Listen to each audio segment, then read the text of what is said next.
The sirens were already screaming somewhere far away when Aaron Whitmore pressed his trembling hands against the cold steel of the safe, his breath coming out in broken gasps, sweat burning his eyes under the harsh white daylight spilling through the mansion windows. This was the moment that would either save his child or destroy what little was left of his life. A single father, broke and desperate, standing inside a billionaire's home in broad daylight, committing a crime he never imagined himself capable of. He did not come for greed, power, or revenge. He came because his daughter was dying, and time had finally run out. If you believe that kindness deserves second chances, take a moment right now to like this video, comment your thoughts, share it with someone who needs hope, and subscribe to the channel, Kindness Journal. Your support helps stories like this reach hearts that need them most. Aaron Whitmore had once lived an ordinary, quiet life.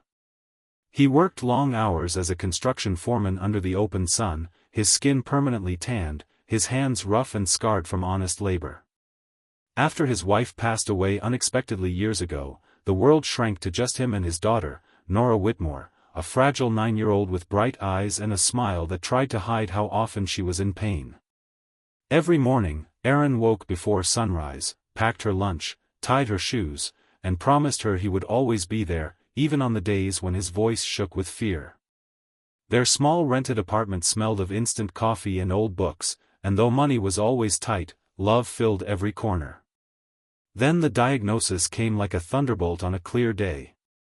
A rare heart condition that required immediate surgery, specialized treatment, and medication far beyond what Aaron could afford. Insurance denied coverage. Government assistance took months they did not have. Every hospital visit drained what little savings he had scraped together. Aaron sold his tools, his old truck, even his wedding ring. Still, the bills kept coming, each one colder and more final than the last. Doctors spoke in careful tones, their eyes avoiding his, but Aaron understood the truth. Without money, Nora would not survive. Days turned into sleepless nights. Aaron worked double shifts, borrowed from co-workers, begged distant relatives, and swallowed his pride to stand in charity lines under the hot daytime sun. Nothing was enough. When Nora started coughing blood one afternoon while sitting at the kitchen table, the panic inside him shattered something permanent. He held her small body, feeling how light she had become, and promised her again that everything would be okay, even as he knew he was lying. The idea came to him by accident, like a dark whisper he tried to ignore. At the construction site, he overheard talk about a man named Victor Hallstrom, a self-made billionaire whose mansion overlooked the city. The rumors were legendary, about a private safe inside the house holding rare cash reserves, documents, and valuables. Aaron laughed it off at first, but the thought lingered. Each night as Nora slept fitfully, machines humming beside her hospital bed during daytime visiting hours, the image of that safe burned brighter in his mind. He hated himself for considering it, but desperation does not ask permission. Aaron planned nothing like a criminal mastermind. He studied Victor Hallstrom's routines while working nearby renovations on neighboring properties. He noticed how the billionaire often left the mansion during the day for meetings, how security rotated, how one side entrance was under renovation and temporarily vulnerable. Aaron told himself it would be quick. He would take only what he needed. He would disappear and accept whatever punishment fate demanded, as long as Nora lived. The day he broke in, the sun was cruelly bright, lighting every mistake.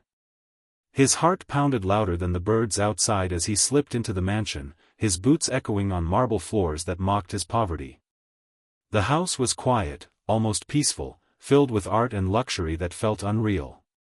Aaron followed the directions he had memorized, hands shaking as he reached the safe hidden behind a false wall in a private study.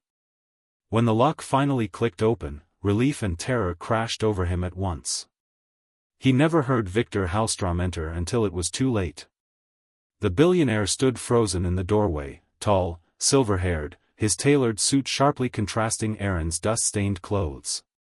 Sunlight framed the older man, and for a long second, neither moved. Aaron did not run. He could not. Instead, he collapsed to his knees, the truth pouring out of him in broken, wordless sobs that filled the room. He showed hospital papers, medical reports, photographs of Nora smiling weakly from her bed. He expected anger, violence, the end. What he saw instead was something he never imagined. Viktor Hellstrom's expression changed, not to rage, but to a quiet, heavy sorrow. The billionaire listened as Aaron explained everything, how he had failed every legal way possible, how this crime was the last card left in a losing hand. The room felt smaller as Viktor sat down slowly, rubbing his temples, staring at the papers with eyes that suddenly looked very tired. For the first time in decades, wealth meant nothing in that moment. Viktor Hellstrom had lost his own daughter years earlier to illness, long before he became rich.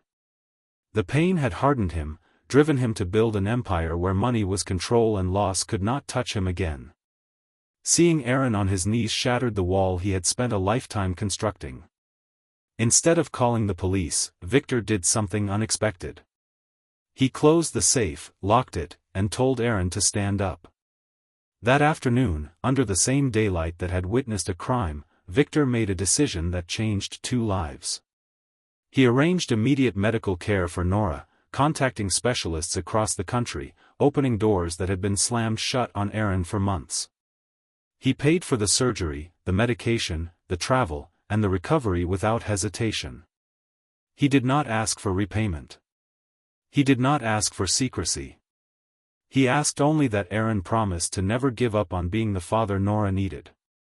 The surgery took place weeks later, the hospital flooded with natural light through wide windows as doctors worked tirelessly.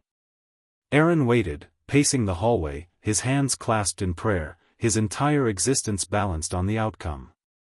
When the surgeon finally emerged with a tired smile and good news, Aaron collapsed against the wall, sobbing openly as relief washed over him like rain after drought.